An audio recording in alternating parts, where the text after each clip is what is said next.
Hello, welcome to competitive crack. ഞാൻ ആതിര അർച്ചന.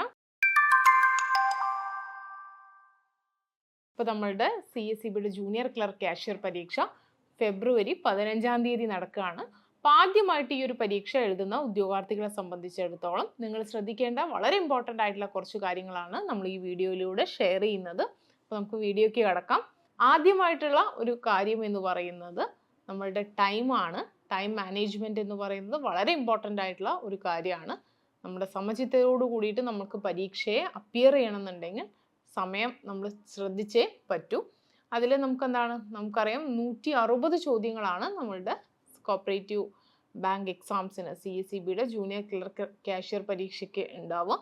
160 ചോദ്യങ്ങൾ 80 മാർക്കിന് ആണ് നമ്മളുടെ പരീക്ഷ നടക്കുന്നത്. ഇതിൽ തന്നെ നമുക്കറിയാം ജനറൽ PSC എഴുതിയും അതുപോലെ തന്നെ സബ്ജക്ട് റിലേറ്റഡ് ആയിട്ടുള്ള മറ്റ് PSC എക്സാംസ് ഒക്കെ എഴുതിയ ഉദ്യോഗാർത്ഥികളെ ആയിരിക്കും. പക്ഷെ ആദ്യമായിട്ടായിരിക്കും ബോർഡ് എക്സാം എഴുതുന്നത്. അപ്പോൾ അവർ പ്രത്യേകം ശ്രദ്ധിക്കേണ്ട ഒരു കാര്യം എന്ന് പറയുന്നത് ഒരു ചോദ്യം പോലും നമ്മൾ ഒഴിവാക്കേണ്ട ആവശ്യമില്ല. കാരണം നമുക്ക് നെഗറ്റീവ് മാർക്ക് ഇല്ല എന്നുള്ളതാണ് ഇതിൻ്റെ ഏറ്റവും വലിയ പ്രത്യേകത എന്ന് പറയുന്നത്. അപ്പോൾ നിങ്ങൾ അറിയില്ല അല്ലെങ്കിൽ സംശയത്തിൻ്റെ പേരിൽ ഒരു ചോദ്യം നിങ്ങൾ സ്കിപ്പ് ചെയ്ത് പോകരുത്. 160 ചോദ്യങ്ങൾ നിങ്ങൾ ആൻസർ ചെയ്യുക.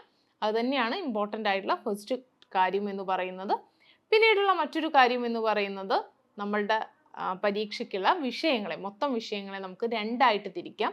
ഒന്ന് സബ്ജക്റ്റ് പാർട്ടും ഒന്ന് ജനറൽ പാർട്ടും.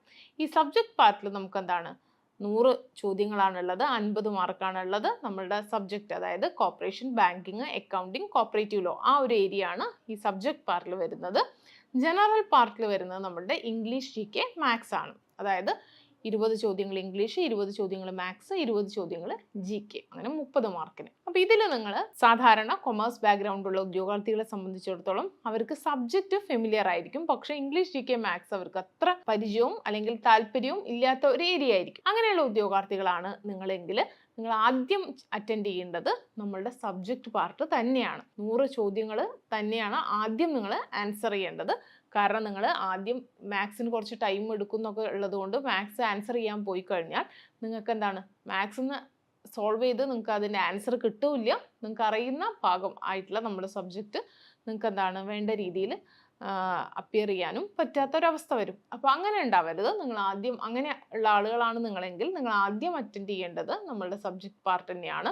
അതിനുശേഷം പിന്നെ നമ്മളുള്ള ജനറൽ പാർട്ടിൽ തന്നെ നിങ്ങൾ ചിന്തിക്കുക നിങ്ങൾക്ക് എളുപ്പം ഏത് വിഷയമാണ് എന്നുള്ളത്. ഇംഗ്ലീഷ് ആണെങ്കിൽ ഇംഗ്ലീഷ് ആദ്യം അറ്റൻഡ് ചെയ്യുക, GK ആണെങ്കിൽ പിന്നീട് GK അറ്റൻഡ് ചെയ്യുക, മാത്സ് ആണെന്നുണ്ടെങ്കിൽ ലാസ്റ്റ് മാത്സിന് വേണ്ടിയിട്ട് ടൈം മാറ്റി വയ്ക്കുക. കാരണം നിങ്ങൾക്ക് മാത്സിൽ ഇരുന്ന് കഴിഞ്ഞാൽ ചിലപ്പോൾ കുറച്ചധികം ടൈം നിങ്ങൾക്ക് ഒരു ക്വസ്റ്റ്യൻ തന്നെ ആൻസർ ചെയ്യാൻ വേണ്ടി വരും.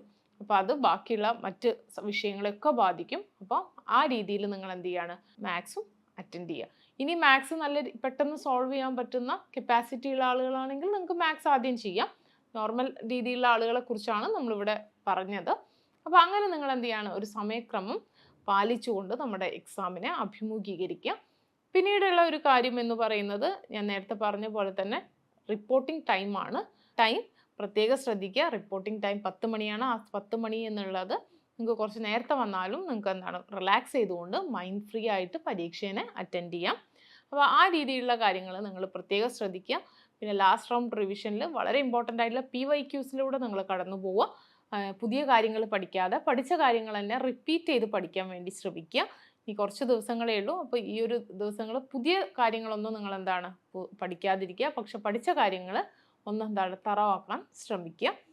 പിന്നീടുള്ള ഒരു കാര്യം എന്ന് പറയുന്നത് നമുക്ക് വാച്ച്, മറ്റ് നമ്മളുടെ ആക്സസറീസ് ഒന്നും പരീക്ഷാ ഹാളിലേക്ക് കൊണ്ടുപോകാൻ പറ്റില്ല. അപ്പോൾ ആ കാര്യങ്ങൾ പ്രത്യേകം ശ്രദ്ധിക്കുക. നമ്മളുടെ എക്സാം സെൻറ്ററിനോട് അടുത്തുള്ള അതിൽ അറ്റാച്ച് ചെയ്തിട്ടുള്ള റൂമിൽ നിങ്ങൾക്കത് കീപ്പ് ചെയ്യേണ്ടതായിട്ട് വരും. പിന്നീട് ഹാൾ ടിക്കറ്റ് നിങ്ങൾക്ക് CSEBയുടെ നിങ്ങളുടെ പ്രൊഫൈലിൽ നിന്നും അവൈലബിൾ ആണ്. അപ്പോൾ ഹാൾ ടിക്കറ്റ് ഡൗൺലോഡ് ചെയ്യുക. മറ്റ് ഹാൾ ടിക്കറ്റിലുള്ള സെൻറ്റർ കറക്റ്റായിട്ട് നിങ്ങൾ പരിശോധിക്കുക. അത് കഴിഞ്ഞ് പിന്നെ നമ്മൾ പറഞ്ഞ പോലെ തന്നെ സമയം നിങ്ങൾക്ക് ഹാഫ് ആൻ അവർ കൂടുമ്പോൾ നമുക്ക് എക്സാം ഹാളിൽ ബെല്ലുണ്ടായിരിക്കും. പക്ഷേ ഇനി ബെല്ലില്ല എന്നുണ്ടെങ്കിലും നിങ്ങൾ ഇൻവിജിലേറ്ററോട് സമയം നിങ്ങൾക്ക് ചോദിക്കാവുന്നതാണ്. അങ്ങനെ വളരെ ഫ്രീ ആയിട്ട് ടെൻഷൻ ഇല്ലാതെ നല്ല രീതിയിൽ എല്ലാവർക്കും എക്സാം എഴുതാൻ പറ്റട്ടെ. എല്ലാവർക്കും കോമ്പറ്റേറ്റീവ് ക്രാക്കറിൻ്റെ എല്ലാ ആശംസകളും.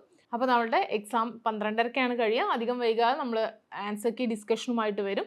അപ്പോൾ ചാനൽ ആദ്യമായിട്ടാണ് കാണുന്നതെങ്കിൽ സബ്സ്ക്രൈബ് ചെയ്യുക, ലൈക്ക് ചെയ്യുക. Okay, thank